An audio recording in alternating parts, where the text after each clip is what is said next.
नसीब यूं मेरा जागा, दुरूद पढ़ पढ़ कर। नहमदुहु व नुसल्ली अला रसूलिहिल करीम, अम्मा बाद, फ़अऊज़ु बिल्लाहि मिनश शैतानिर रजीम, बिस्मिल्लाहिर रहमानिर रहीम। इन्नल्लाहा व मलाइकतहु युसल्लूना अलन नबी, या अय्युहल्लज़ीना आमनू सल्लु अलैहि व सल्लिमू तस्लीमा। अल्लाहुम्मा सल्लि अला सय्यिदिना व हबीबिना व शफ़ीइना व करीमिना व मौलाना मुहम्मदिन व अला आलि मुहम्मदिन व बारिक व सल्लिम सलातम व सलामन अलैका या रसूलल्लाह सल्लल्लाहु तआला अलैहि वसल्लम। मासबक में हमने समत क़िबला निकालने का फ़ायदा सीखा। अब तक हमने सारे नमाज़ों के औक़ात इस्तिख़राज करने का फ़ायदा भी सीख लिया, समत क़िबला भी सीख लिया, और आज अब हम एक ऐसी अहम और बुनियादी चीज़ पर गुफ्तगू करने के लिए बैठे हैं कि जो इस किताब में नहीं है, जो मैंने आपको दिया। मैं इंशाअल्लाह ताला इस पर ज़बानी तरीक़े से गुफ्तगू करूँगा। अब वो अहम चीज़ क्या है? वो है रुयत हिलाल, कि चाँद हमें कब नज़र आता है, 29 तारीख़ को या 30 तारीख़ को। हम इसके क़वाइद सीखेंगे, लेकिन याद रहे ये क़वाइद हिसाबी हैं और शरीयत का दारो मदार हिसाब पर नहीं है, बल्कि शरीयत ने महीने के आगाज़ का दारो मदार जो है वो रुयत पर रखा है कि अगर चाँद की रुयत होगी तो महीने का आगाज़ होगा, रमज़ान वग़ैरह और ईद वग़ैरह का एहतमाम किया जाएगा। और अगर रुयत नहीं हुई तो भले ही हमारा हिसाब ये बता रहा हो कि चाँद को नज़र आना चाहिए, लेकिन हम उसका एतबार नहीं करेंगे, क्योंकि शरीयत का दारो मदार रुयत पर है। हदीस पाक में फ़रमाया गया, सूमू लिरुयतिही व अफ़्तिरू लिरुयतिही, कि चाँद देख करके रोज़ा करो रखो और चाँद देख करके ईद करो। फ़इन गुम्मा अलैकुम फ़अकमिलुल इद्दत सलासीन, तो अगर चाँद छुप जाए तो 30 की गिनती पूरी कर लो। ये नहीं फरमाया गया कि अगर हिसाब पूरा ना हो तो 30 की गिनती पूरी करो, बल्कि क्या फरमाया गया कि अगर चाँद छुप जाए, अगर तुम्हें नज़र ना आए तो 30 की गिनती पूरी कर लो। तो लिहाजा अगर चाँद छुप गया और हमको नज़र नहीं आया तो भले ही हमारा हिसाब ये कह रहा है कि हम चाँद होना चाहिए, लेकिन हम क्या करेंगे, उसका एतबार नहीं करेंगे, बल्कि हम रुयत का एतबार करेंगे कि अगर रुयत के हिसाब से चाँद हुआ तो हम रमज़ान और ईद वग़ैरह जो कुछ भी हमारी इबादतें हिलाल से मुताल्लिक़ हैं, हज वग़ैरह, हम उनको अंजाम देंगे। और अगर चाँद नज़र नहीं आया तो हम उसका एतबार नहीं करेंगे। अब आइए हम समझते हैं कि चाँद कैसे नज़र आता है। तो चाँद को नज़र आने के लिए पहले 2-3 चीज़ों का समझना ज़रूरी है। एक तो चाँद और सूरज की रफ़्तार, कि चाँद कैसे चल रहा है और सूरज कैसे चल रहा है। फिर दूसरी चीज़, इसके जो क़वाइद हैं उनको समझना ज़रूरी है। और फिर इसी ज़िम्न में इंशाअल्लाह ताला और भी बहुत सारी बातें आपको सीखने को मिलेंगी। तो चाँद और सूरज की 2 रफ़्तारें हैं। इसकी जो चाल है वो 2 तरह की है। एक वो चाल जो हम देखते हैं, हम देखते क्या हैं कि रोज़ाना सूरज मशरिक़ से तुलू होता है और जाकर के मगरिब में डूब जाता है। और यही हाल चाँद का भी हम देखते हैं कि वो मशरिक़ से तुलू होता है, हमको नज़र आता रहता है, इर्तिफ़ा पर आता है और इर्तिफ़ा पर आकर के फिर वो जानिब मगरिब जाकर के डूबता है। तो ये चाँद और सूरज की ज़ाहिरी चाल है। हकीकत में वो ऐसे नहीं चलते, हकीकत में उनकी चाल कुछ अलग है। चाँद और सूरज जिस पैराए में गर्दिश कर रहे हैं उनको फ़लक कहा जाता है, फ़लक शम्स, फ़लक क़मर। तो ये फ़लक शम्स और फ़लक क़मर की गर्दिश है कि फ़लक शम्स और फ़लक क़मर इन्हें मशरिक़ से मगरिब की जानिब गर्दिश करवाते हैं। लेकिन हकीकत में जो चाँद और सूरज की चाल है, शायद आपको ताज्जुब होगा, आज आप पहली बार सुन रहे हों कि हकीकत में जो सूरज और चाँद चलते हैं ये मगरिब से मशरिक़ की तरफ चलते हैं। मगरिब से मशरिक़ की तरफ चल रहे हैं, मशरिक़ से मगरिब की तरफ नहीं चल रहे हैं, मगरिब से मशरिक़ की तरफ चल रहे हैं। इसकी मिसाल आप यूँ समझ लें कि जैसे कोई शख्स है, वो ट्रेन में कुछ बेच रहा है, ट्रेन चल रही है, ट्रेन जा रही है पश्चिम की तरफ, और वो आगे से डब्बे में सवार हुआ और बेचते हुए वो पीछे की तरफ जा रहा है, यानी वो मशरिक़ की तरफ जा रहा है। ट्रेन मगरिब की तरफ जा रही है और वो मशरिक़ की तरफ जा रहा है। अब बताइए वो किधर चल रहा है? तो जाहिर सी बात है कि उसकी जो हकीकी चाल है, जो वो खुद चल रहा है, वो मगरिब से मशरिक़ की तरफ जा रहा है। लेकिन ट्रेन क्या कर रही है? उसको मशरिक़ से मगरिब की तरफ लेकर के जा रही है। तो दोनों की चाल में फ़र्क हुआ। तो यही हाल बिल्कुल शम्स व कमर का है कि इनकी जो हकीकी चाल है वो क्या है? मशरिक़ मगरिब से मशरिक़ की तरफ है, और सूरज की जो चाल है वो मगरिब से मशरिक़ से वो मगरिब से मशरिक़ की तरफ। तो चाँद और सूरज ये दोनों जो अपनी हकीकी चाल चल रहे हैं वो मगरिब से मशरिक़ की तरफ को चल रहे हैं। अब चाँद की जो अपनी हकीकी चाल है और सूरज की जो अपनी हकीकी चाल है, तो सूरज जो है अपनी हकीकी चाल यानी मगरिब से मशरिक़ की तरफ चलते हुए ये क्या करता है? 360 दर्जे, ये 360 दर्जे इसके ये पूरे करता है 365 दिन 5 घंटे 48 मिनट और 50 सेकंड। रोज़ाना जो मशरिक़ से मगरिब की तरफ चलता है वो तो 24 घंटे में पूरा करता है, जो फ़लक की गर्दिश की वजह से है। लेकिन जो इसकी अपनी हकीकी चाल है सूरज की, वो चलता है रोज़ाना 360 दर्जे को जो पूरा करता है, तो वो 365 दिन 5 घंटे और 48 मिनट में पूरा करता है। और सूरज चाँद ये जो गर्दिश करता है मगरिब से मशरिक़ की तरफ, तो इसकी जो गर्दिश होती है वो 360 दर्जे पूरे करता है तकरीबन 27.5 दिन में। तकरीबन 27.5 दिन में ये अपने मगरिब से मशरिक़ की तरफ चलने में 360 दर्जे पूरे कर लेता है। तो इससे हमें नतीजा क्या मिला कि चाँद सूरज जो है उसको तकरीबन 1 साल से ज़्यादा का वक्त लगता है, 365 दिन 5 घंटे 48 मिनट 50 सेकंड, और चाँद को सिर्फ 27.5 दिन। तो 27.5 दिन में वो अपना एक दौर पूरा कर लेता है 360 दर्जे का। तो अब ये 360 दर्जे 27.5 दिन में पूरे कर रहा है, और वो जो है सूरज वो 365 दिन 5 घंटे 48 मिनट और 50 सेकंड में पूरा कर रहा है। तो नतीजा क्या होता है कि सूरज जो होता है वो रोज़ाना तकरीबन 59 दकीक़े पीछे की तरफ बढ़ता है। 24 घंटे में वो तकरीबन 59 दर्जे पीछे की तरफ बढ़ता है। और चाँद क्या करता है? वो रोज़ाना तकरीबन ये 12 दर्जे के करीब, 12 दर्जे के आसपास, 12 दर्जे से कुछ ज़ायद ये मशरिक़ की तरफ बढ़ जाता है। तो इस तरह सूरज और चाँद में दूरी बनती रहती है। कभी सूरज और चाँद बिल्कुल एक साथ में हो जाते हैं, तो कभी सूरज और चाँद में ये दूरी बढ़ती रहती है। बढ़ते एक टाइम वो आता है कि सूरज से वो 90 दर्जे की दूरी पर होता है। फिर दूसरा वक्त वो आता है कि 180 दर्जे की दूरी पर होता है। और तीसरा वक्त वो आता है कि वो 270 दर्जे की दूरी पर होता है, और फिर वो आकर के एक पास इकट्ठा हो जाता है। कैसे गर्दिश करता है? आइए हम इसको बोर्ड पर समझते हैं। देखिए ये है हमारी ज़मीन, और हम जानते हैं कि इसका ऊपर का हिस्सा जो होता है ये शिमाल होता है। ये हुआ नॉर्थ, ये हुआ साउथ, ये हुआ ईस्ट यानी मशरिक़, और ये है वेस्ट यानी मगरिब। और इसके ऊपर हम ये बनाते हैं फलके कमर। चाँद जो है इसमें गर्दिश कर रहा है। और चाँद की जो हमारे ज़मीन से दूरी है वो तकरीबन 4 लाख किलोमीटर। ये चाँद की दूरी है, 1, 2, सैकड़ा, हज़ार, 10,000 और ये लाख। 4 लाख किलोमीटर चाँद जो है हमारी ज़मीन से दूर है। और उसके बाद ये हमने बनाया एक फलके शम्स।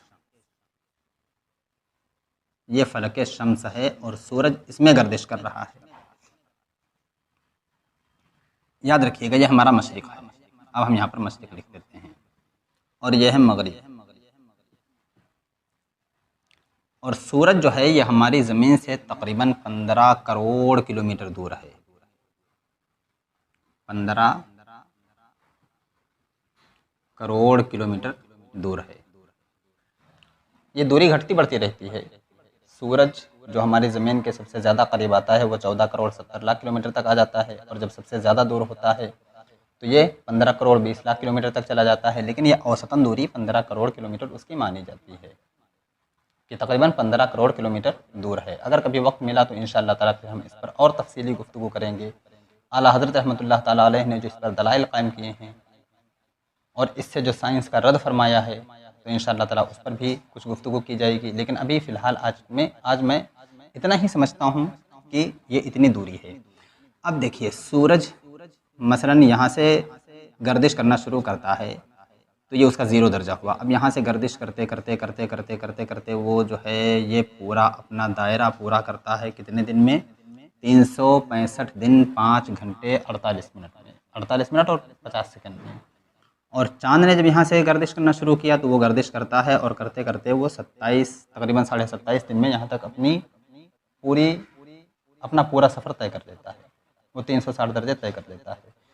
तो अब देखिए सूरज जो है ये रोज़ाना तकरीबन 59 दकीक़े पीछे बढ़ता है, और चाँद जो है ये तकरीबन जो है 12 दर्जे से ज़ायद ये आगे बढ़ता है। आगे का मतलब मशरिक़ की तरफ।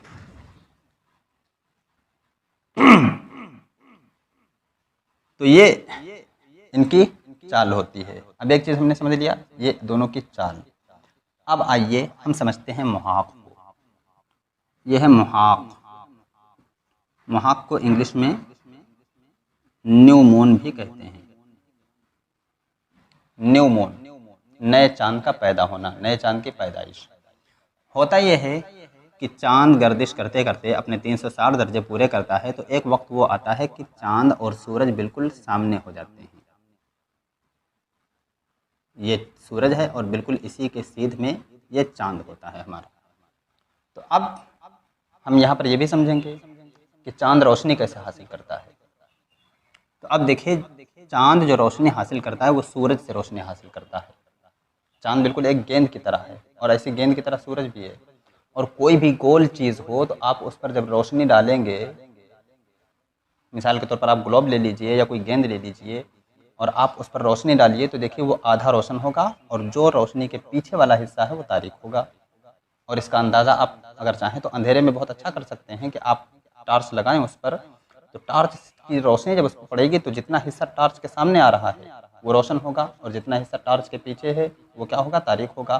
तो वही हाल बिल्कुल चाँद का होता है कि चाँद जो है जितना हिस्सा इसका सूरज के सामने होता है वो रोशन होता है और जितना हिस्सा सूरज के मुखालिफ साइड में होता है वो तारीक होता है।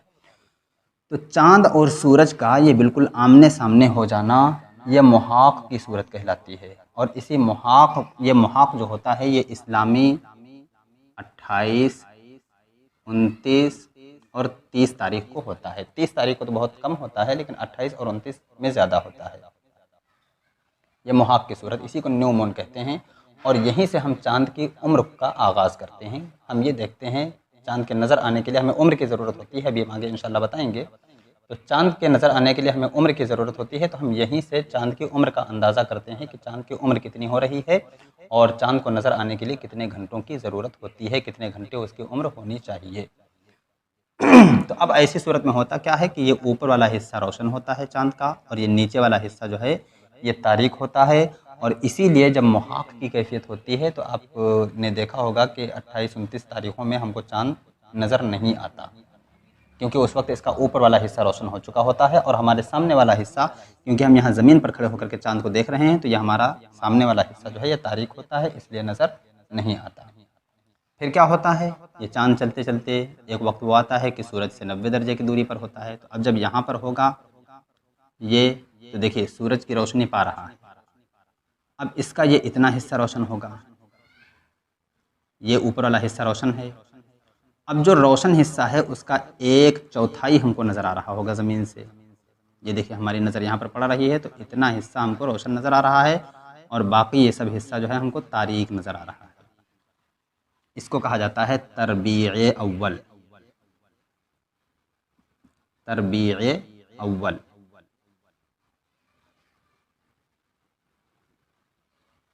क्योंकि ये रुबए चाँद जो है हमको नज़र आता है। फिर धीरे धीरे 14 तारीख को जब इस्लामी 14 तारीख आती है तब ये कैफियत होती है कि ये चाँद यहाँ तक पहुँच चुका होता है, बिल्कुल सूरज के 180 दर्जे पर होता है। तो जब सूरज के ये बिल्कुल 180 दर्जे पर होता है तो अब देखिए ये ऊपर वाला हिस्सा रोशन है और ये नीचे वाला हिस्सा तारीक है। यहाँ ये वाला हिस्सा तारीक था, अब ये नीचे वाला हिस्सा तारीक है। तो अब देखिए चाँद हमको पूरा नज़र आएगा ज़मीन से। हम जब ज़मीन पर खड़े होकर के चाँद देखेंगे तो ये क्या होगा, पूरा हिस्सा हमको नज़र आएगा और इसको कहा जाता है बद्र। फिर ये कैफियत होती है 22-23 तारीख को कि चाँद यहाँ पहुँच चुका होता है। अब ये जब चाँद यहाँ पहुँच चुका होता है तो फिर देखिए इसका ये ऊपर वाला हिस्सा रोशन होता है और ये हिस्सा क्या होता है, तारीक होता है। लेकिन ये जो रोशन हिस्सा है इसका सिर्फ 1/4 हमें नज़र आता है और ये वाला हिस्सा हमको नज़र नहीं आता। इसको कहा जाता है तरबीए आखिर।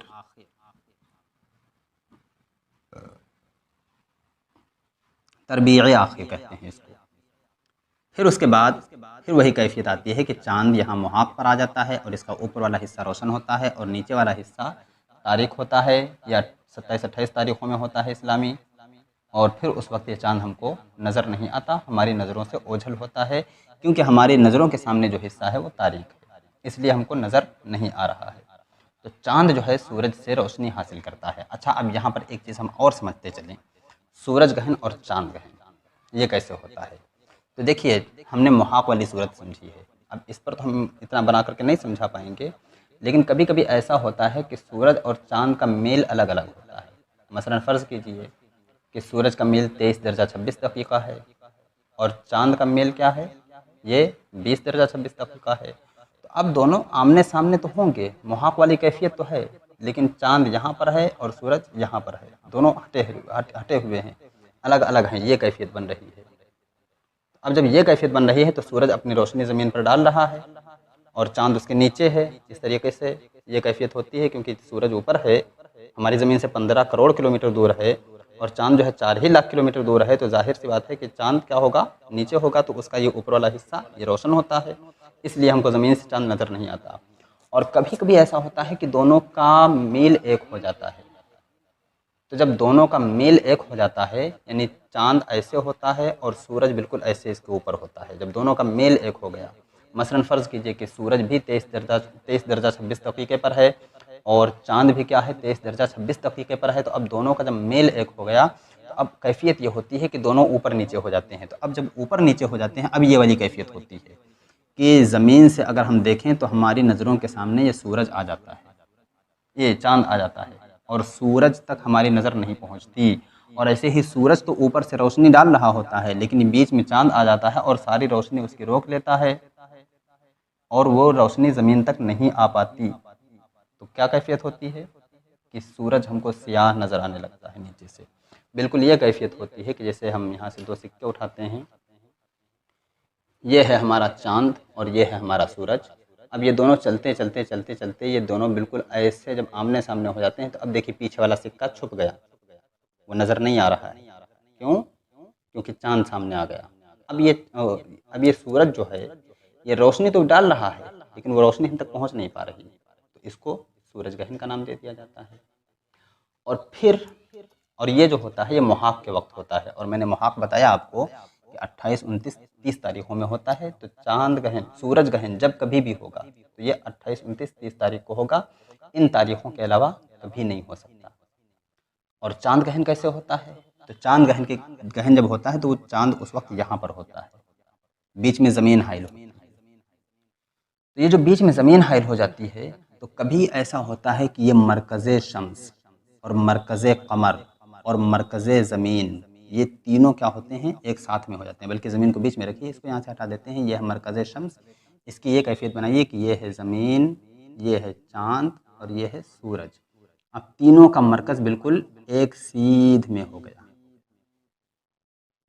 बल्कि ज़मीन को बीच में रखिए, ये हमारी ज़मीन है, हमने यहाँ पर ज़ा बना दिया, और यहाँ पर सीन बनाया, ये हमारा सूरज है, और यहाँ पर चा बनाया तो ये हमारा चाँद है। अब देखिए ये मरकज़े ज़मीन, मरकज़े शम्स और मरकज़े कमर और मरकज़े शम्स, ये तीनों क्या है, एक सीध में हो गई।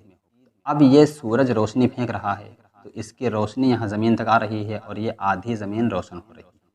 मैंने बताया कि कोई भी गोल चीज़ ले लीजिए, उस पर रोशनी डालिए तो वो आधी ही रोशन होगी, आधी तारीक रहेगी। तो यही कैफियत हूबहू होती है कि सूरज एक वक्त में आधी ही ज़मीन को रोशन करता है और आधी दुनिया में रात रहती है, आधी ही ज़मीन में दिन होता है। तो अब ये रोशनी डाल रहा है सूरज यहाँ पर, लेकिन वो सारी रोशनी जो है इसी ज़मीन पर रह गई और चाँद तक रोशनी नहीं पहुँच पाई।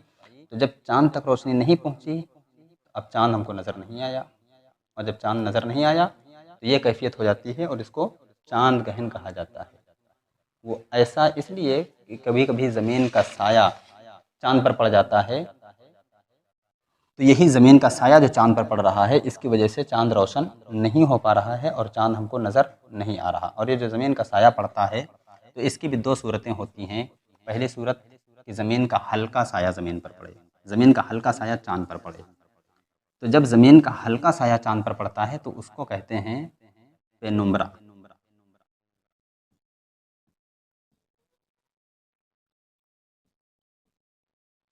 और एक होता है कि ज़मीन का गहरा साया चाँद पर पड़ता है, उसको कहा जाता है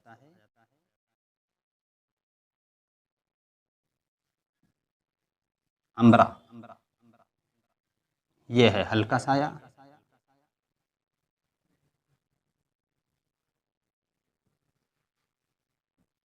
और ये है गहरा साया।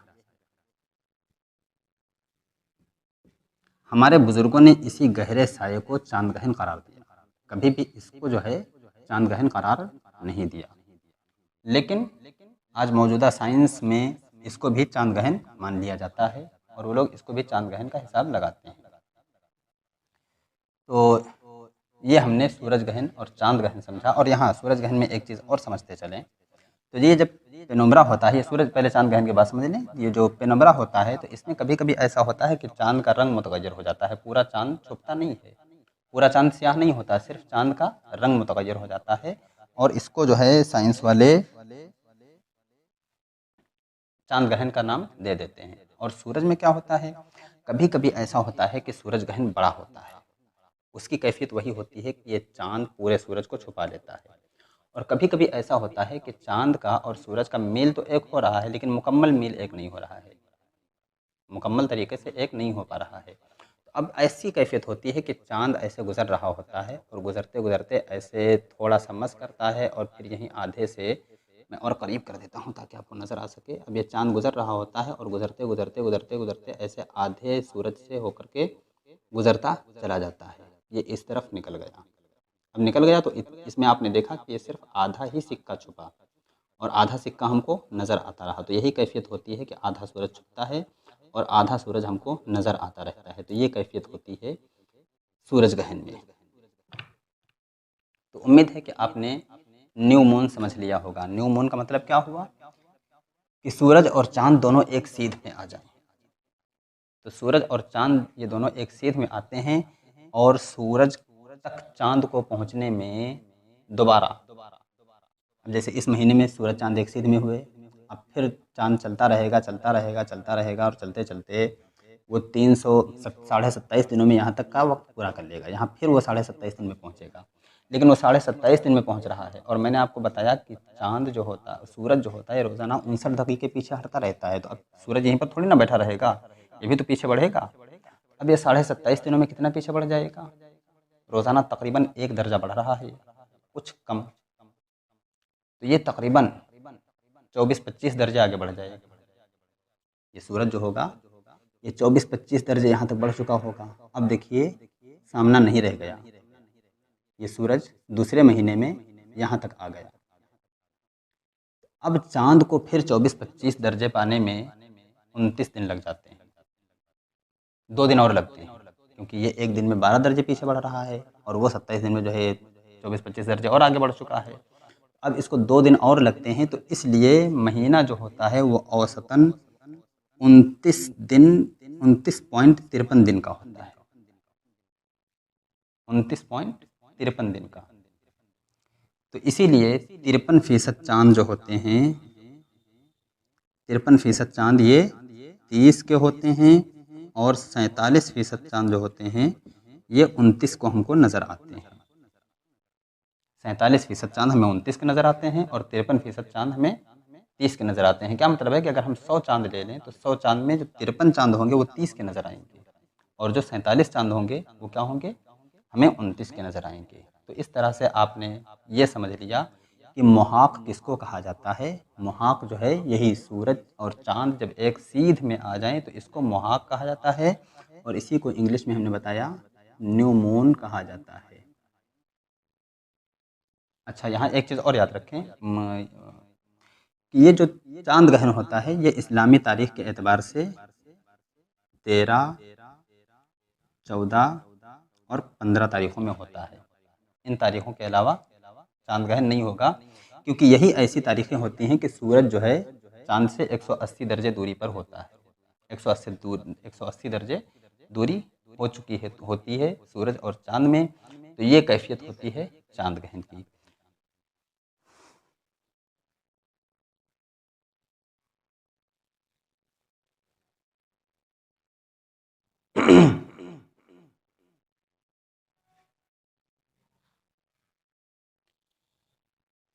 तो यहाँ तक आपने समझ लिया,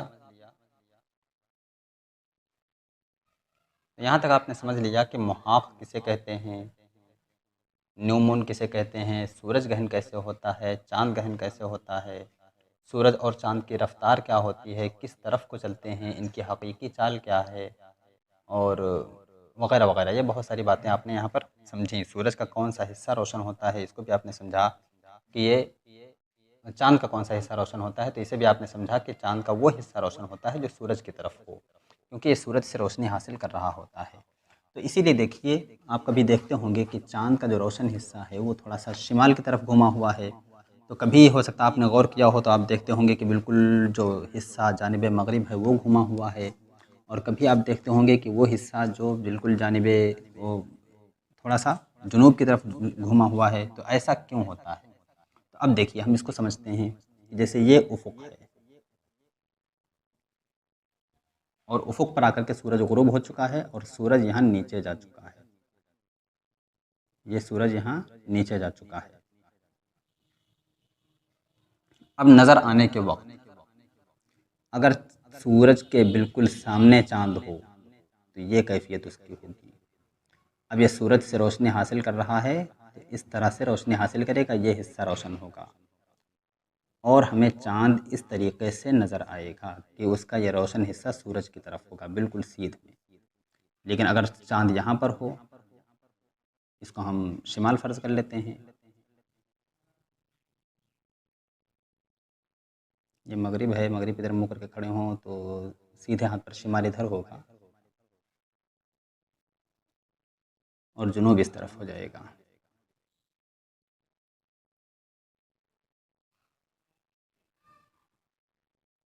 अगर हम फ़र्ज़ कर लें कि चाँद का जो मील है वो जुनूबी है, तो अब देखिए उसकी कैफियत ये बनेगी, चाँद यहाँ पर है और उसका ये बिल्कुल सूरज के सामने वाला ये हिस्सा रोशन हो रहा होगा और ये हमें नज़र आने के वक्त इस तरह से नज़र आएगा।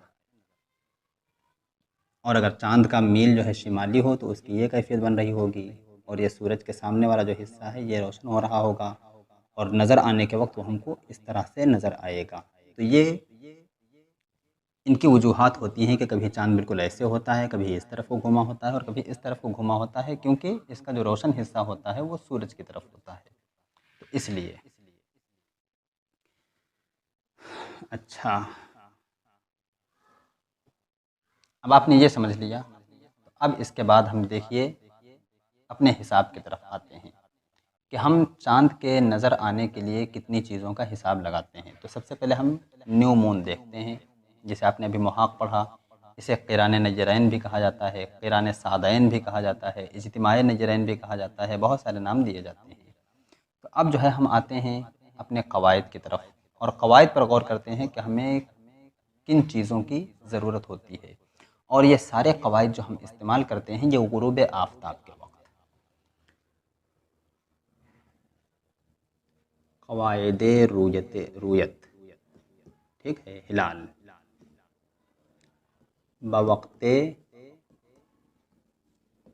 ग़ुरूब शम्स, ये सारे कवायद इस्तेमाल किए जाते हैं गुरूब शम्स के वक्त। अब गुरूब शम्स के वक्त पर हम क्या देखते हैं, सबसे पहले तो हमने ये देख लिया कि न्यू मून कब हुआ है। अब उसके बाद ही से हम उम्र शुरू करते हैं चाँद की। तो सबसे पहले हम उम्र देखते हैं चाँद की कि उम्र कितनी होनी चाहिए। तो उम्र जो है तकरीबन 19.5 घंटे होनी चाहिए। आला हज़रत रहमतुल्लाह ताला अलैह ने चाँद की उम्र कोई बयान नहीं की। आपने दूरी बयान की कि सूरज जो है चाँद से कितनी दूर हो जाए, चाँद सूरज से कितनी दूर हो जाए। हम जानते हैं कि 24 घंटे में वो 12 दर्जे पीछे हो जाता है तकरीबन, तो 19 घंटे में वो तकरीबन 10 दर्जे पीछे हो जाएगा। तो आला हज़रत रहमतुल्लाह ताला अलैह ने 10 दर्जे की दूरी बयान की कि सूरज से चाँद 10 दर्जे की दूरी पर हो जानिब मशरिक़, तो उसके नज़र आने का इम्कान होता है। इसके घंटे आला हज़रत रहमतुल्लाह अलैह ने नहीं बयान किए, लेकिन माहिरीन ने जो हिसाब लगा करके निकाला तो ये 19.5 घंटे उन्होंने निकाले कि 19.5 घंटे होने चाहिए। मुमकिन है कि आप लोगों में से कोई साहब मेरा मज़मून पढ़ते हों, जो हर महीने में 29 तारीख को जारी करता हूँ कि आज चाँद नज़र आएगा या नहीं आएगा, तो उसमें मैं 22 घंटे लिखता हूँ। हालाँकि 19.5 घंटों की ज़रूरत है लेकिन उसमें मैं 22 घंटे लिखता हूँ। वो इसलिए कि 19.5 घंटे का चाँद भी बहुत मुश्किल से नज़र आता है। इंतहाई दुश्वार होता है 19.5 घंटे का चाँद देखना। तो हमने दूसरे अक़वाल तलाश किए, तो हमें मौजूदा दौर के कुछ लोगों का कौल मिला कि वो 22 घंटे का कौल करते हैं बाज़ लोग, और हमने इस कौल को तौज़ीहुल अफ़लाक जो हज़रत मुफ्ती अफ़ज़ल हुसैन मुंगेरी रहमतुल्लाह ताला अलैह की लिखी हुई किताब है, तो आपने लिखा है कि न्यू मून के बाद से यानी क़िरान नय्यरैन के बाद से ग़ुरूब क़मर तक, ग़ुरूब आफ्ताब नहीं, उन्होंने ग़ुरूब क़मर लिखा कि ग़ुरूब क़मर तक 23 घंटे और ग़ालिबन 38 मिनट का वक्फ़ा होना चाहिए। यानी ग़ुरूब क़मर तक चाँद की उम्र कितनी होनी चाहिए, 23 घंटे 38 मिनट। ग़ालिबन मिनट में थोड़ा सा शायद मुझको इश्तिबाह है, लेकिन 38 मिनट उन्होंने ग़ालिबन लिखा है। तो ये कौल जो 22 घंटे का था, ये मुझे हज़रत मुफ्ती अफ़ज़ल हुसैन मुंगेरी रहमतुल्लाह ताला अलैह के कौल के करीब नज़र आया, तो इसलिए मैंने 22 घंटे का कौल अपने मज़मून में लिखा है, जो मज़मून मैं हर महीने जारी करता हूँ और व्हाट्सएप के बहुत सारे ग्रुप्स में शेयर करता हूँ। और फिर हमारे व्हाट्सएप के करम फरमा भाई जो हैं, वो लोग और मज़ीद जगहों पर शेयर करते हैं, और फिर बसा औक़ात ऐसा भी हुआ है कि वो घूम फिर करके फिर मेरे पास वही मज़मून पहुँच जाता है। तो इस तरह वो मज़मून मुझे लगता है कि बहुत गर्दिश करता है। खैर, ये आपकी नवाज़िशें हैं, आपकी इनायतें हैं कि आप मेरे मज़मून को शेयर करते हैं, दूसरों तक पहुँचाते हैं। तो उसमें मैं 22 घंटे लिखता हूँ, तो मैंने 22 घंटे लिखने की वजह बयान की कि 19.5 घंटे का चाँद जो होता है, ये खुली आँख से नज़र आना ये बहुत दुश्वार होता है। तजर्बा यही है कि 19.5 घंटे से कम का चाँद नज़र नहीं आता। तो ये उम्र हो गई।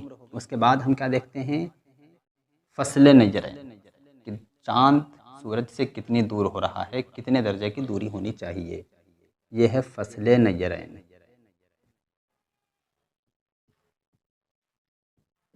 तो फ़स्ल नज़रैन जो है ये 10 दर्जे होना चाहिए।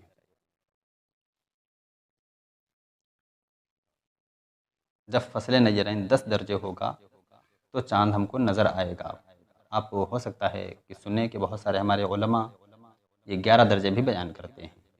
तो वो 11 दर्जे इसीलिए बयान करते हैं कि ये 19.5 घंटे का और 10 दर्जे का चाँद जो होता है, ये नज़र आना ये बहुत मुश्किल अम्र होता है, इंतहाई दुश्वार होता है। तो इसीलिए उन्होंने थोड़ी-सी आसानी पैदा की और थोड़ा वक़्फ़ा और बढ़ा दिया और कहा कि 11 घंटे का चाँद होना चाहिए, वो 11 दर्जे की दूरी होनी चाहिए। उसके बाद हम देखते हैं इर्तिफ़ाए क़मर। इर्तिफ़ाए क़मर, इर्तिफ़ाए क़मर का मतलब क्या है कि सूरज उफ़ुक़ पर ग़ुरूब हो रहा है, यहाँ पर ग़ुरूब हो रहा है, तो चाँद इस उफ़ुक़ से 8 दर्जे ऊपर, इस उफ़ुक़ से वो 8 दर्जे ऊपर होना चाहिए। तो जब वो 8 दर्जे ऊपर होगा तो वो हमको नज़र आएगा, और अगर 8 दर्जे ऊपर नहीं है तो उससे कम है तो हमको नज़र नहीं आएगा। ये वक़्त ग़ुरूब आफ्ताब। और उसके बाद एक चौथी चीज़ बचती है, और वो बचती है फ़स्ल नज़रैन और फ़स्ल ग़ुरूबैन।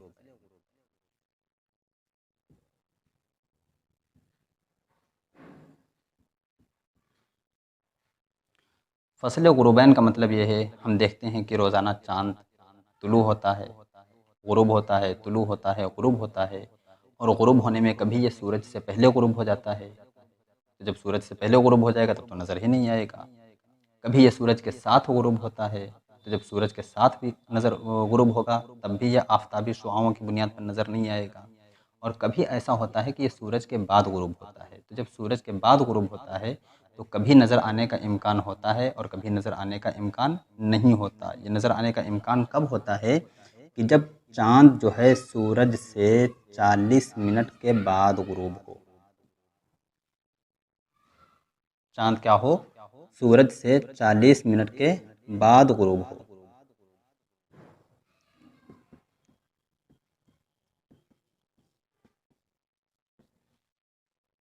जब ऐसी सूरत होगी कि चाँद सूरज से 40 मिनट के बाद ग़ुरूब हो रहा होगा तो इसके नज़र आने का इम्कान होगा। और अगर चाँद सूरज से 40 मिनट के बाद नहीं बल्कि पहले ग़ुरूब हो रहा है तो इसके नज़र आने का इम्कान नहीं होता है। ये बहुत ही मुश्किल हो कि कहीं नज़र आ जाए। अल्लाह की कुदरत से कुछ बाइद नहीं है, लेकिन बहुत मुश्किल अम्र होता है कि वो नज़र आ जाए। तो इन 4 चीज़ों को ख़ुसूसी तौर पर देखा जाता है और आला हज़रत रहमतुल्लाह ताला अलैह ने इन 3 चीज़ों को अपनी किताब में बयान फ़रमाया है। आप आला हज़रत का रिसाला बुदूरुल अजिल्ला पढ़ सकते हैं, नुत्क़ुल हिलाल पढ़ सकते हैं। तो इन सब रिसालों में आला हज़रत रहमतुल्लाह ताला अलैह ने इन 3 चीज़ों को बयान फ़रमाया। और ये चौथी चीज़ जो थी इसको आला हज़रत रहमतुल्लाह ताला अलैह ने बयान नहीं फ़रमाया। ये बाद में माहिरीन ने जो है तकरीबन 19.5 घंटे का वक्त बयान फ़रमाया है।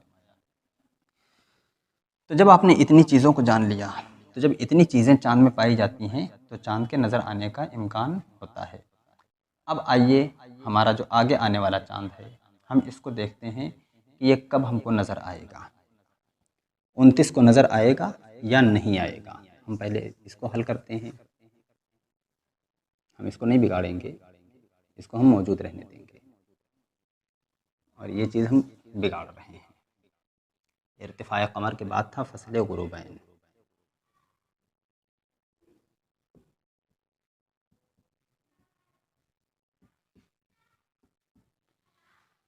एक वेबसाइट है न्यू मून के नाम से, एक वेबसाइट है मून साइटिंग के नाम से। तो इन वेबसाइट्स पर जा कर के आप जो है न्यू मून का वक्त तलाश कर सकते हैं। कैसे तलाश करेंगे कि सबसे पहले आप देखिए कि इस्लामी 28 तारीख़ को अंग्रेज़ी कौन सी तारीख़ पड़ रही है। तो आगे आने वाला जो चाँद है रबीउल आखिर का माह गौस, तो हमने इसके लिए तलाश किया कि 28 रबीउल अव्वल कब पड़ रही है। तो 28 रबीउल अव्वल पड़ रही है 4 नवंबर को। हमने 4 नवंबर को तलाश किया तो 4 नवंबर को हमको न्यू मून नज़र नहीं आया, बल्कि 5 नवंबर को न्यू मून हो रहा है। और 5 नवंबर को इस्लामी जो तारीख़ होगी वो 29 होगी। अब 29 तारीख़ को न्यू मून हो रहा है इस महीने में। 5 नवंबर को हमने देखा ये हो रहा है क़िराने नय्यरैन। ठीक है, हम इसको नीचे लिख देते हैं। इसी को आप कह लीजिए न्यू मून।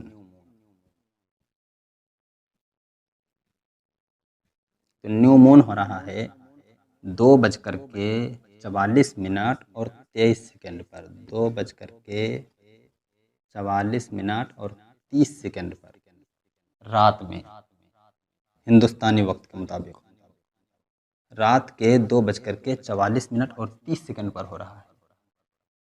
अब उसके बाद हम 5 नवंबर को देखें। 5 नवंबर को रात में 2:39 यानी जैसे ही नवंबर की 5 तारीख़ लगेगी उसके कुछ 2.5-3 घंटे के बाद में जो है न्यू मून होना है। तो अब हम 5 नवंबर को देखते हैं कि हमारी ये शर्तें चाँद पूरी कर रहा है या नहीं पूरी कर रहा है। उम्र 19.5 घंटे होनी चाहिए। फ़स्ल नय्यरैन ये 8 दर्जे, फ़स्ल नय्यरैन है तो ये 10 दर्जे होना चाहिए। इर्तिफ़ाए क़मर है तो इसको 8 दर्जे होना चाहिए। और फ़स्ल ग़ुरूबैन ये 40 मिनट होना चाहिए। अब हमने जाकर के तलाश किया तो हमें क्या मिला कि 2:44 पर न्यू मून हुआ। और हमारे यहाँ जो ग़ुरूब आफ़ताब है हमारे इदारे के तूल व अर्ज़ के मुताबिक, तो ये ग़ुरूब आफ़ताब 5 नवंबर को गुरूब आफ़ताब जो होगा ये 5 बज कर के शाम के 15 मिनट और मैंने लिख करके रखा है 38 सेकंड पर होगा। और गुरूब कमर के लिए मैं सेकंड में नहीं निकाल सका, तो सबसे पहले हम देखते हैं कि उम्र कितनी हो रही है। तो 2 बज कर के 44 मिनट और 30 सेकंड पर ये न्यू मून हुआ और 5 बज कर के 15 मिनट 38 सेकंड पर ये क्या हो रहा है, गुरूब आफ़ताब हो रहा है। अब इसको हम कैलकुलेटर से हल कर लेंगे कि 17 घंटे में से,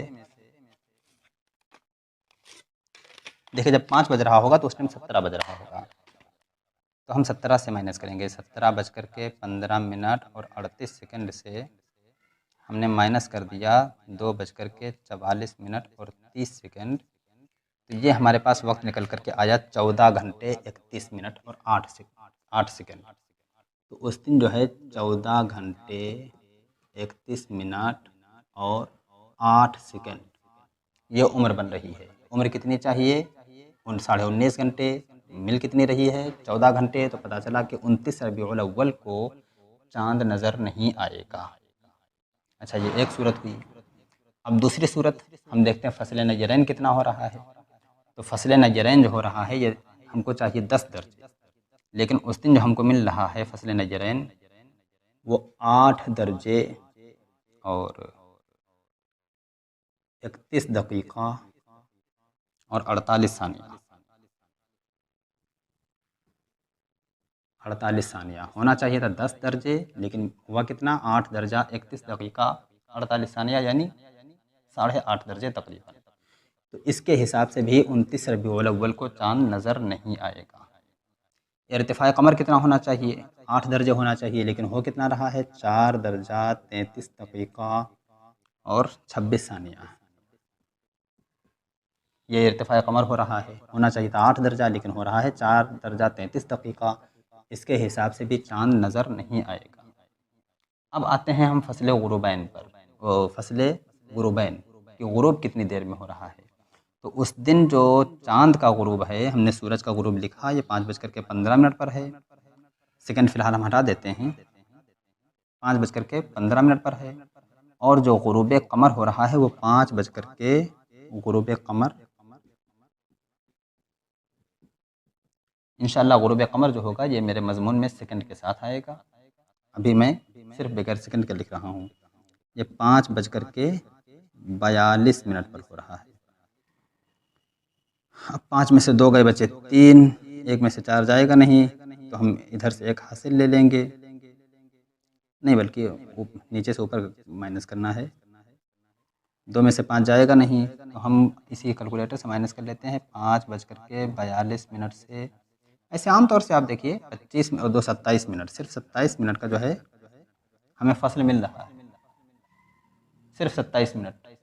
होना कितना चाहिए था? कम से कम 40 मिनट, और हमको मिला कितना? सिर्फ 27 मिनट मिला। तो इसके हिसाब से भी चाँद नज़र नहीं आएगा, यानी 29 रबीउल अव्वल को चाँद के नज़र आने का कोई इम्कान नहीं है। 30 रबीउल अव्वल को चाँद नज़र आएगा, और जब 30 रबीउल अव्वल को चाँद नज़र आएगा, अब कैफियत उसकी क्या होगी कि यहाँ तक 14 घंटे हो चुके थे इसके, 14 घंटे 31 मिनट। अब इसमें 24 घंटे और बढ़ा दीजिए, तो कितने घंटे हो जाएंगे? 24 और 14 38 घंटे, यानी 38.5 घंटे का चाँद हो चुका होगा। और चाँद 38.5 घंटे का बड़ी आबोताब के साथ चमक रहा होगा। और आपको पता है कि रोज़ाना गुरूब जो होता है, गुरूब कमर, ये 50 मिनट के बाद होता है। मतलब क्या कि आज जो जितने बजे हुआ है उसमें 50 मिनट तकरीबन और इजाफा कर दीजिए, तो उसी पर कल गुरूब होगा। तो जैसे 5 बज कर के 42 मिनट पर गुरूब हुआ है, तो मैंने 6 नवंबर का तलाश नहीं किया है, लेकिन अब 6 नवंबर का आप तलाश करें तो ये जो है 6 बज कर के 32 मिनट के आसपास गुरूब होगा। 6 बज कर के 32 मिनट के आसपास, 50 मिनट का इजाफा। अब यहाँ ये 5 बज कर के 15 मिनट, और 6 नवंबर को हो सकता थोड़ा सा टाइम और कम हो जाए, तो 5:14 कुछ सेकंड होगा, या फ़र्ज़ कर लीजिए 5:15 हम रहने देते हैं, तो 5:15 पर गुरूब कमर, गुरूब आफ्ताब, और 6:32 पर गुरूब कमर। तो कितना वक्त मिल रहा है? तकरीबन सवा घंटे का वक्त मिल रहा है। तकरीबन सवा घंटे का वक्त मिल रहा है, बल्कि सवा घंटे से ज़्यादा का वक्त मिल रहा है। तो सवा घंटे से ज़्यादा जो चाँद आसमान पर चमकता रहेगा, उसके बारे में लोग क्या कहेंगे कि नहीं, ये चाँद गलत है, ये 29 का चाँद है, इसीलिए इतनी देर तक चमक रहा है, इसीलिए इतना बड़ा नज़र आ रहा है, इसीलिए इतना मोटा नज़र आ रहा है, इतना रोशन नज़र आ रहा है। ये आज का चाँद नहीं है, ये कल का चाँद है, 29 को नज़र आ गया। ये गलत है, क्योंकि 29 को आपने देख लिया कि चाँद के नज़र आने का कोई हिसाब नहीं है। 29 को चाँद नज़र नहीं आएगा इंशाअल्लाह ताला। 30 को चाँद नज़र आएगा, और 30 को जो चाँद होगा वो तकरीबन 40 घंटे का हो रहा होगा, 38.5 घंटे का हो रहा होगा। तो वो चाँद काफ़ी बड़ा होगा, काफ़ी देर तक उफ़ुक़ पर रहेगा और काफ़ी देर तक नज़र आएगा। तो इसलिए चाँद को देख करके ये ना कहा जाए कि ये चाँद 29 का नहीं है, 30 का है, ये चाँद 30 का नहीं है, 29 का है, कल का है। क्योंकि हदीस पाक में फरमाया गया कि क़यामत के करीब चाँद बड़े बड़े नज़र आएंगे, लोग देख करके कहेंगे कि ये कल का चाँद है। कल का चाँद होना यह क़यामत की निशानियों में से बयान किया गया है, लिहाजा हरगिज़ ऐसा नहीं कहना चाहिए कि ये कल का चाँद है, बल्कि वो चाँद आज ही का है, आज हमको नज़र आया तो आज ही का चाँद है। तो ये चाँद जो होगा ये 30 का होगा, रबीउल अव्वल का जो महीना है ये 30 दिन का महीना होगा, 29 का महीना नहीं होगा। 29 को नज़र आने के कोई इम्कानात नहीं हैं, ये आपने बोर्ड पर देख लिया। अच्छा, अब आइए हम एक चीज़ और ले लेते हैं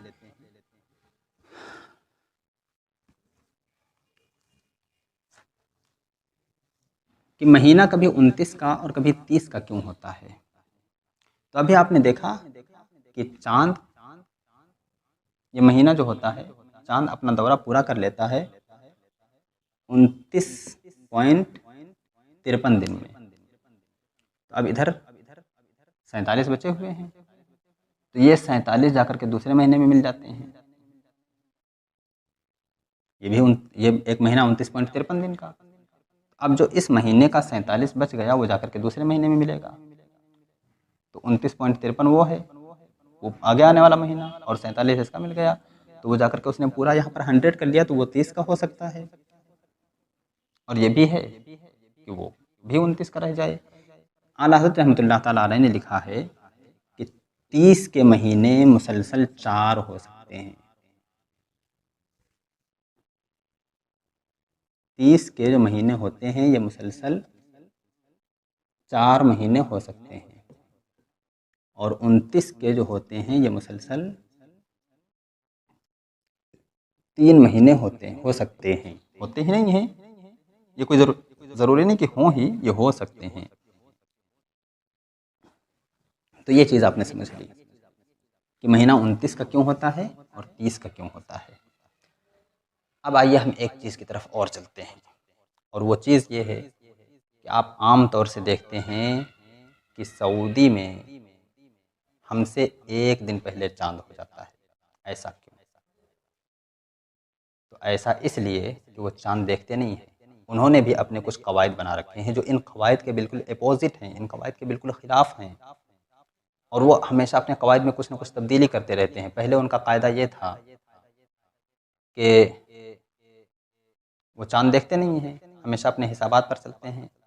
तो पहले उनका कायदा ये था कि ग्रीनविच के 12 बजे से पहले जब ग्रीनविच में 12 बज रहा होगा तो अरब में कितना बज रहा होगा, तो ग्रीनविच से उन्होंने अपनी घड़ी 3 घंटा आगे की है, तो जब वहाँ 12 बज रहा होगा तो अरब में 3 बज रहा होगा। तो इनके उसूल के मुताबिक कि अहले अरब की घड़ी के मुताबिक 3 बजे से पहले अगर न्यू मून हो गया तो वो आगे आने वाले दिन में पहली तारीख मान लेते। वो क्या करते, पहली तारीख मान लेते। तो उसमें कभी कभी ऐसा होता था कि 2-2 दिन आगे पीछे हो जाता था, हमारा और उनका हिसाब 2-2 दिन आगे पीछे हो जाता था। उस पर बहुत सारे लोगों ने उन पर लान तान किया और उनको बुरा भला कहा। तो फिर उन्होंने अपने कवायद में तब्दीली की, और तब्दीली क्या की कि दूसरा कायदा उन्होंने बनाया। अब उनका कायदा ये था कि अहले अरब के यहाँ मदीना शरीफ में, मक्के शरीफ में, सऊदी अरब में कहीं पर भी गुरूब आफ्ताब से पहले न्यू मून हो जाए और चाँद गुरूब आफताब के बाद गुरूब हो तो बस वो इसी को रुयत मान लेते। जैसे अभी आपने देखा कि हमारे यहाँ 29 तारीख को क्या हो रहा है, गुरूब आफताब से पहले न्यू मून हो रहा है, क्योंकि न्यू मून तो रात ही में हो जाएगा। और चाँद जो है वो गुरूब आफताब के बाद डूब रहा है। अभी आपने 27 मिनट का फासला निकाला था कि 27 मिनट के बाद चाँद डूब रहा है, तो इसी को वो क्या करते, रुयत मान लेते और आगे आने वाले दिन में वो पहली तारीख कर लेते हैं। और फिर अब जब इस पर भी उनको बहुत बुरा भला कहा गया तो अब उन्होंने अपना एक रूल और बनाया है और इस वक्त वो इसी रूल पर अमल कर रहे हैं कि गुरूब आफताब से पहले न्यू मून हो जाए और फिर उसके बाद उस दिन पूरी दुनिया में अगर कहीं भी चांद काबिल रुयत हो जाता है, पूरी दुनिया में कहीं भी चांद काबिल रुयत हो जाता है तो वो उनके यहाँ पहली तारीख हो जाएगी। अब जैसे फ़र्ज़ कीजिए कि हमारे यहाँ चांद कितना हो रहा है, 14 घंटे का हो रहा है, 14.5 घंटे का हो रहा है। अच्छा, आप जानते हैं कि हमारी घड़ी ग्रीनविच से कितनी दूर है, कितने फासले पर है, 0 प्लस 5.5 घंटे। तो अब यहाँ से चांद जब सफ़र करना शुरू करेगा हमारे हिंदुस्तान से, तो इसको ग्रीनविच तक पहुँचते पहुँचते कितना टाइम लगेगा, 5.5 घंटे लगेंगे। तो वहाँ तक जाते जाते इसकी उम्र 5.5 घंटे और बढ़ चुकी होगी। तो जब 5.5 घंटे उम्र और बढ़ चुकी होगी ग्रीनविच तक पहुँचते पहुँचते, तो 14.5 घंटे का यहाँ हो रहा था और वहाँ जो है 3-4 घंटे उम्र और बढ़ा लीजिए, तो 14.5 में जब 3-4 घंटे और बढ़ाएंगे तो कितने घंटे हो जाएगी, तकरीबन 18 घंटे हो जाएगी, 19 घंटे तक हो जाएगी। 5.5 घंटे अगर हमने बढ़ाते हैं, 20 घंटे की उम्र हो रही है, बल्कि 5.5 घंटे अगर हम बढ़ाते हैं तो 20 घंटे की उम्र हो रही है। तो वहाँ ग्रीनविच पहुँचते पहुँचते क्या होगा, 20 घंटे का चांद हो जाएगा और 20 घंटे के चांद का नज़र आना ये मुमकिन होता है। तो पता चला कि वही चांद जो हमारे यहाँ नज़र आने का इम्कान नहीं रखता था वो ग्रीनविच में जाकर के काबिल रुयत हो रहा है। तो इसलिए वो लोग क्या करेंगे, पहली तारीख मान लेंगे। बल्कि वो तो हमारे यहाँ तो 29 होगी, वो उनके यहाँ 30 होगी, तो उनको तो पहली तारीख बहरहाल मानना ही मानना है। लेकिन अगर यही कैफियत 29 को हुई होती तो वो चांद हमारे यहाँ 14-15 घंटे का हो रहा होता और वो ग्रीनविच तक जाते जाते क्या होता, 20 घंटे का हो जाता, काबिल रुयत हो जाता। तो अब देखने की ज़रूरत नहीं उनके यहाँ, वो बस ऐसे ही बगैर देखे हुए, बगैर रुयत किए हुए क्या करते, उसको पहली तारीख मान लेते। पूरी दुनिया में कहीं भी काबिल रुयत हो जाए तो वो उसको पहली तारीख मान लेते हैं। ये सरासर इस्लामी कानून के, इस्लामी कायदे के ख़िलाफ़ है। कभी तो ऐसा हो कि उनका महीना हमारे साथ चले, कभी भी ऐसा नहीं होता। हमेशा वो क्या करते हैं, क्योंकि अगर वो ये हिसाबात लें, इन हिसाबात के मुताबिक अगर वो चले तो अक्सर उनके महीने हमारे साथ होंगे। कभी कभी ऐसा होगा कि वो एक दिन हमसे आगे निकल जाए। मिसाल के तौर पर फ़र्ज़ करें कि हमारे यहाँ हिंदुस्तान पहुँचते पहुँचते वो चाँद 18 ही घंटे का हो रहा था और काबिल रुयत नहीं हो रहा था। अब उसको सऊदी पहुँचते पहुँचते 2.5 घंटे और लगेंगे। तो जो हमारे यहाँ 18 घंटे का हो रहा था, काबिल रुयत नहीं हो रहा था, तो वो वहाँ पहुँचते पहुँचते क्या होगा, 20.5 घंटे का हो जाएगा। 2.5 घंटे में वो वहाँ काबिल रुयत हो चुका होगा, वो वहाँ पर काबिल रुयत हो चुका होगा। तो कभी ऐसा होगा, हमेशा ऐसा नहीं होगा कि वो उनके यहाँ पहुँच करके काबिल रुयत हो जाए और हमारे यहाँ काबिल रुयत ना रहे। तो फ़र्ज़ कीजिए कि साल भर में 1 बार 2 बार ऐसा हो जाए, वरना बाकी सारे महीने वो हमारे साथ में रहे। ऐसा यही है हकीकत में।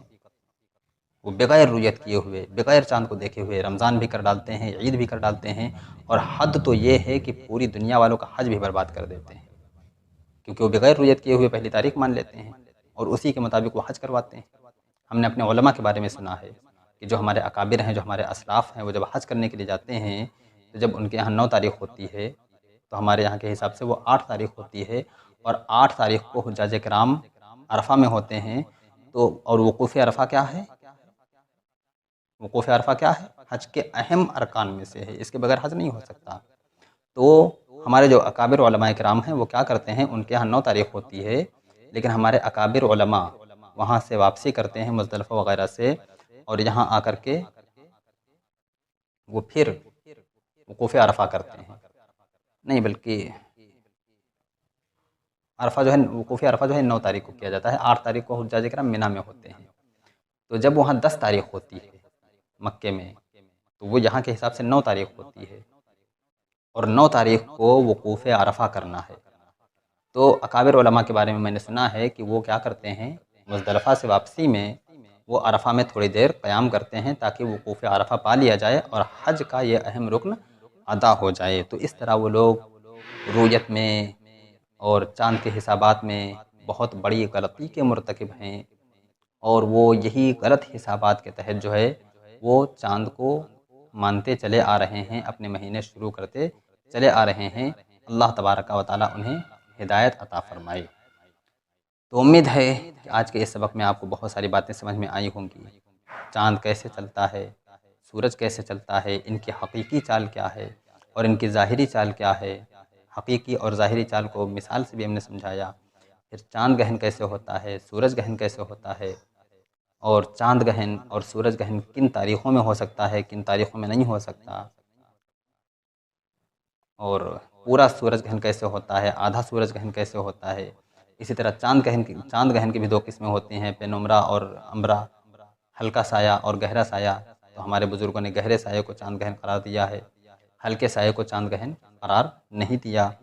तो आपने ये सारी बातें समझी। फिर आपने इस्लामी महीने के बारे में भी समझा कि इस्लामी महीना कितने दिन का होता है और चाँद अपने 360 दायरे को कितने दिन में पूरा करता है। तो जब 27.5 दिन में पूरा कर लेता है तो फिर उसे 29.5 दिन क्यों लगते हैं महीना पूरा करने में। तो उसको भी मैंने बताया कि 29.5 दिन इसलिए लगते हैं कि जब वो 360 दायरे पूरे कर चुका तब तक सूरज जो है तकरीबन 23-24 दर्जे और आगे बढ़ चुका था। तो अब चाँद को फिर सूरज तक पहुँचने में तकरीबन 2 दिन का वक्त लग जाता है। तो इस तरह तकरीबन 29.5 दिन उसको लगते हैं महीना पूरा करने में। महीना 29.5 दिन का 29.53 दिन का होता है, 29.53 दिन का होता है। 29.53 का मतलब ये है कि 29 दिन तो आप पूरे कर लीजिए और जो 30वां दिन है उसके आप 100 हिस्से करें, तो 100 हिस्से करके 53 हिस्से अगर इधर मिला देते हैं तो ये एक महीना बन जाता है। ये इस्लामी महीना हुआ। और ऐसे ही आपने सूरज के बारे में पढ़ा कि वो 360 दर्जे जो पूरे करता है वो 365 दिन 5 घंटे 48 मिनट और 50 सेकंड में पूरे करता है। अच्छा, चलिए एक चीज़ यहाँ पर और समझ लेते हैं कि 365 दिन 5 घंटे 48 मिनट और 50 सेकंड ये होते हैं 365 दिन। तो हम इन दिनों को अलग रख देते हैं। अब हमको लेना है 5 घंटे 48 मिनट और 50 सेकंड, ठीक है। अब इसको हम जब 4 से ज़रब दे देंगे तो ये हमारे पास, ये हम 4 से इसको ज़रब देते हैं तो ये हमारे पास जो वक्त आता है वो 23 घंटे कुछ मिनट का आता है। 5 घंटे 48 मिनट और 50 सेकंड, इसको हमने ज़रब दे दिया 4 से, तो ये हुआ 23 घंटे 15 मिनट 20 सेकंड। तो ये हुआ 23 घंटे और 15 मिनट 15 मिनट और 20 सेकंड। तो 4 साल में 23 घंटे 15 मिनट और 20 सेकंड का फ़र्क पड़ता है। इसीलिए आप जानते हैं कि 4 साल के बाद फरवरी में 1 दिन का इजाफा कर दिया जाता है और फरवरी 29 दिन की मान ली जाती है। फरवरी क्या होती है? 29 दिन की होती है। उस फरवरी को कबीसा कहते हैं। जिस साल फरवरी 29 की हो जाए तो वो फरवरी और वो साल वो सब का सब क्या होता है? कबीसा कहलाता है। अच्छा देखिए, फिर भी जो है पौन घंटे का फ़र्क आ जाता है। फिर भी जो है 3 घंटे 15, हालांकि होना क्या चाहिए था, पूरा एक दिन नहीं बढ़ाना चाहिए था फरवरी में, 23 घंटे 15 मिनट 20 सेकंड बढ़ाना चाहिए था। लेकिन ये करते क्या है, पूरे 24 घंटे बढ़ा देते हैं, तो पौन घंटे का फिर फ़र्क आ जाता है। तो ये जो पौन घंटे का फ़र्क है इसको लेते रहते हैं, लेकर के चलते रहते हैं। तो जब 100 साल पूरे होते हैं तो 100 साल के बाद में जब फरवरी 29 की पड़ने वाली होती है कि उस साल फरवरी 29 को पड़ना चाहिए था, तो फिर वो उस साल क्या करते हैं, फरवरी को 28 ही छोड़ देते हैं, 29 नहीं करते हैं। तो इस तरह फिर हिसाब जा कर के बराबर हो जाता है। तो ये साल शमसी का निज़ाम है कि वो 365 दिन 5 घंटे 48 मिनट 50 सेकंड का एक साल होता है। क्योंकि सूरज की एक पूरी गर्दिश को, वो गर्दिश जो उसकी मगरिब से मशरिक़ की तरफ है, उसकी ज़ाहिरी चाल जो है, तो इसी ज़ाहिरी चाल की एक पूरी गर्दिश को साल कहा जाता है। और ये 365 दिन 5 घंटे 48 मिनट 50 सेकंड में है। तो इसलिए एक साल जो शमसी साल होता है वो 365 दिन 5 घंटे 48 मिनट 50 सेकंड का होता है। तो उम्मीद है कि आज के सबक में आपको बहुत सारी बातें समझ में आई होंगी। तौक़ीत के ताल्लुक़ से अब एक दर्स बाकी रह गया है, तो इंशाअल्लाह हम उस दर्स में कुछ मुतफ़र्रिक़ात के बारे में बयान करेंगे। लेकिन आप ये ना समझें कि आपने इल्म तौक़ीत पढ़ लिया तो अब माहिर तौक़ीत हो गए। अभी तौक़ीद की गहराई में जाना आपको बाकी है। अभी आप सिर्फ़ अपने हक़ में, अपने लिए नमाज रोज़ों के औक़ात का इस्तिख़राज कर सकते हैं। कौम को औक़ात देने की इजाज़त अभी आपको नहीं है कि आप कौम को औक़ात दे दें, नमाज रोज़ा के, इफ़्तार व सहर के औक़ात आप दे दें, तो आप ऐसा नहीं कर सकते हैं। अभी आपको इसकी इजाज़त नहीं है कि आप दूसरों को औक़ात दें। अगर आप इस काबिल बनना चाहते हैं तो आप मेरे साथ जुड़े रहें। इंशाअल्लाह तबारक व तआला हम भी सीखते रहेंगे और आपको भी सिखाते रहेंगे, और इससे हमारे इल्म में और मज़ीद गहराई पैदा होगी। अल्लाह तबारक व तआला हमें तौफ़ीक़ इस्तिदाद अता फ़रमाए।